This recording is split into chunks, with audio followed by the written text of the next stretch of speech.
The advent of Islam in India may be traced back to 7th century AD, immediately after its emergence in Arabia as a major religion. The word Islam has been derived from a root word which means surrendering oneself to God. The impact of Islam was felt on Indian society mainly because of its humanistic concepts. These include fraternity of human beings, justice as the governing principle of social ethics, charity towards the have-nots, simplicity of doctrines, monotheism, emphasis on the beneficent, that is Rahman, and the merciful, who is Rahim, attributes of God, with implications for mercy and beneficence towards the creatures of God in fulfillment of the obligation towards the humanity, that is Haqqul Ibad. In his all-time classic Influence of Islam on Indian Culture, Dr. Tarachand, an eminent historian philosopher, has emphasized upon the message of Tilekul, which is peace for all and complete peace, of the Muslim Sufi silsila, which is mystic orders. Sufi saints symbolized the true essence of Islam as defenders of the oppressed and the underprivileged. The objectives of this lessons are: after completion of this lesson, you will be able to understand the advent of Islam in India and also comprehend the impact of Islam on Indian society and culture. Music, paintings and literature. The Mughals were great patrons of arts. Many emperors and princes, Akbar and 𝗬𝗏 Shah Jahan's son, being the most prominent, were deeply concerned with problems of metaphysics, while some others were writers of considerable talent. Babur penned Baburnama, a moving memoir wherein he expressed his nostalgia for the land of his birth and documented the Indian scene with great objectivity. Jahangir too has left behind an eminently readable memoir, 𝗬𝗪 Jahangiri. Akbar's Fatehpur Sikri presents an exquisite blending of elements from both Islamic and the Hindu architectural styles. Jahangir was a connoisseur of paintings and landscaped gardens. The beautiful landscaped gardens Shalimar Bagh and Nishad Bagh evoke the resplendent floral exuberance. Shah Jahan was a prolific builder. He built the Red Fort and the majestic Jama Masjid in Delhi, though what he is remembered most for is the Taj Mahal, the mausoleum to his beloved wife Mumtaz Mahal, who had died during childbirth. Impressive progress was made in the spheres of music, painting and literature. The Mughal miniatures influenced and produced schools of art in the princely states of Kota, Bundi and Kishangarh in Rajasthan and in Kangra, Bhaisoli and Guler in Himachal Pradesh. The themes of these exquisite landscapes and portraits deal with love of Radha and Krishna, the changing cycle of seasons and ragas, which is the modes of Indian classical music. Poetry was sensitive to aspirations of the masses and was penned not only in Hindi but also in Marathi, Gujarati and Tamil. 𝗳𝗧, Namdev, Tukaram, Narsi Mehta, Chaitanya Mahaprabhu, Tyagaraja are some of the illustrious names. Many regional languages such as Hindi, Urdu, Gujarati, Marathi and Bengali had by 17th century acquired a distinct identity and could claim of a large body of literature. The languages that are spoken today in most parts of India are the ones that evolved and grew to maturity during the Mughal period. Bahadur Shah Zafar, the last of great Mughals, was a passionate lover of poetry and eminent Urdu poets. The Islamic impact was also felt keenly in the realm of music. The Muslim rulers were great lovers of music. They openly patronized the growth of music and musicians in the country. During this period, Islamic music came in close contact with Indian classical music. From the synthesis, a number of new musical regulations and instruments came into existence. Even the Indian musical treatise 𝗧𝗦𝗔𝗧 was translated into Persian during the reign of Firoz Tughlaq. The Indian musical instrument veena combined with Iranian tambura led to the birth of a new string instrument called sitar. Besides, various other new instruments like sarangi, dilruba, taus, rabab, surbin, sursingar, tabla and algoza were born out of this cultural synthesis. Among the regional patrons of music, Sultan Hussain Sharki of Jaunpur and Raja Mansingh of Gwalior are prominent. With such a mixed patronage from Hindu and Muslim rulers, a lot of changes were introduced in Indian traditional ragas and raginis, which are the melodies, to suit the demand of the audiences. The introduction of thumri, khayal, kavali, ghazal, lavani, dhun, chatrangan raga, dhrupad made Indian classical compositions more melodious. Any Akbari provides a list of 30 musicians in the court of Akbar who were very talented and were known all over the country. Several preachers of Bhakti cult and Sufism also adopted music as a way of their teachings. Saint Sarangdev wrote Encyclopedia of Indian Music known as Sangeeta Ratnakar. Dance was another aspect of arts which was jointly cultivated. The Hindu art of mural painting underwent a remarkable change with the arrival of Mughals, who brought with them the tradition of Chinese cum Persian painting. It began with the Mughal ruler Humayun, who was quite familiar with this tradition. Famous painters of Mughal India were Mir Sayyid Ali, Dost Muhammad, Baswan, Mansoor, Abul Hasan and others. The themes of paintings were quite varied. They consisted of Razmnama, Persian translation of Mahabharat, Hamzanama, story of Prophet Muhammad's uncle Amir Hamza, 𝗬𝗪𝗺, story of first 1000 years of Islam, Padshahnama, which is description of court ceremonies and other important events. Thus, in the field of art, architecture and painting, Muslim influence maintained its uniqueness and excellence and constituted a significant phase in the annals of Indian art. One of the most significant results of Hindu-Muslim coexistence was felt in the realm of language and literature. During the time of Muslim rule in India, the rulers introduced their own languages like Arabic and Persian into Indian administration. The existing Indian languages such as Hindi, Bengali, Marathi, Tamil and Gujarati were considerably influenced by Persian, Arabic and Turkish languages of the Muslim community. In this process of linguistic intermingling, the literary tradition of the country underwent a sea change. Many books in different Indian languages were translated into Persian and Arabic and vice versa. The court language of Muslim rulers in India was Persian. So much importance was given to writings of history of India in Persian. Further, the rulers patronized the growth of Persian learning and arts.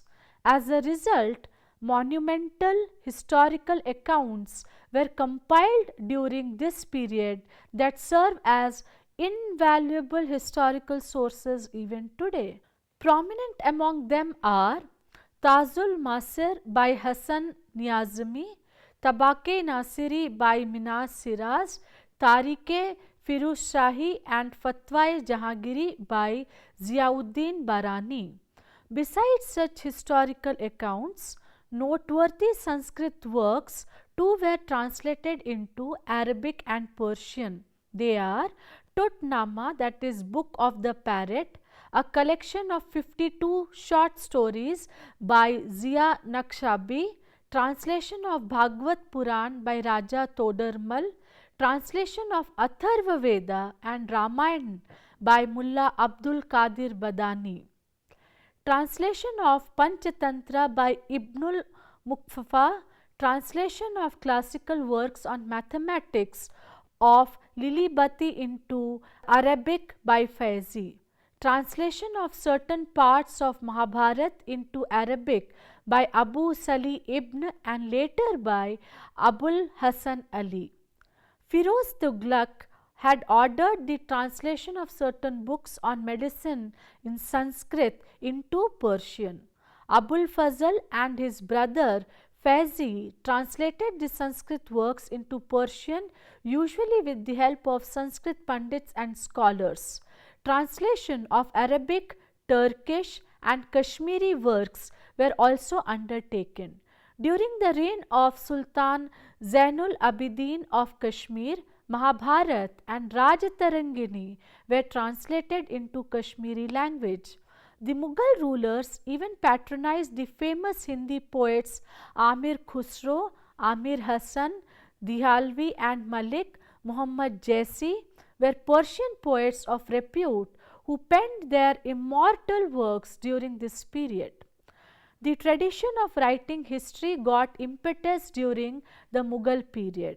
The famous chroniclers of the period were 𝗹𝗶, Nizamuddin Ahmad Badauni, Abdul Hamid Lahori, Khafi Khan and Saki Mustaid Khan. Moreover, rulers like Jahangir and ladies from the royal family like Gulbadan Begum too recorded socio-political accounts of their age for posterity.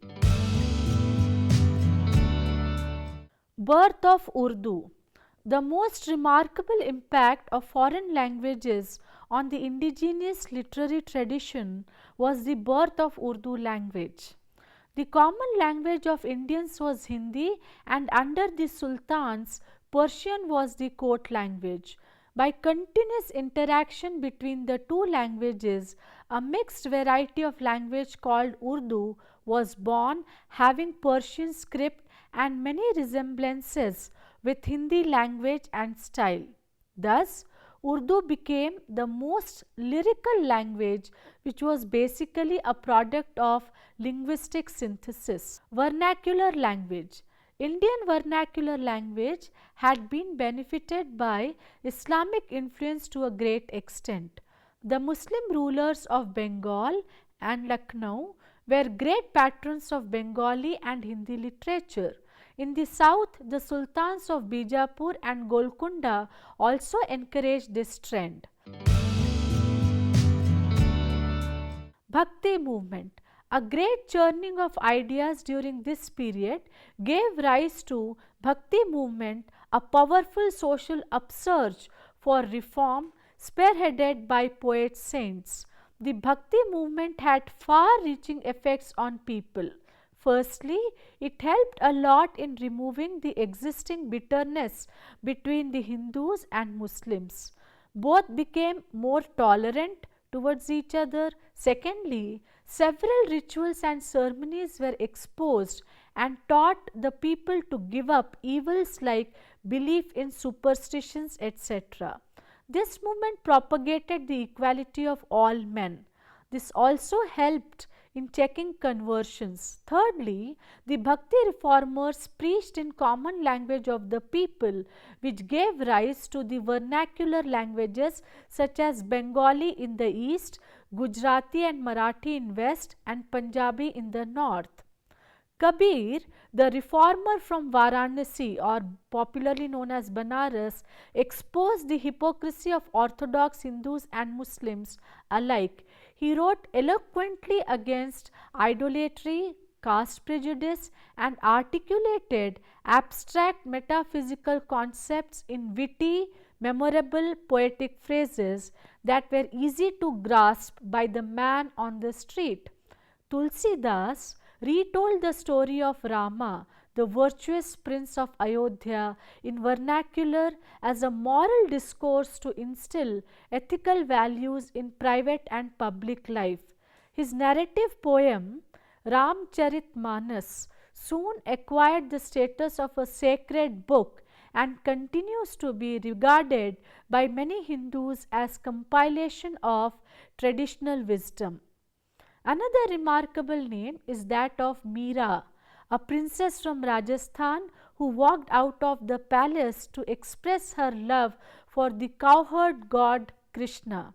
She asserted the right of a woman to choose her way of life in a straight-jacketed feudal society.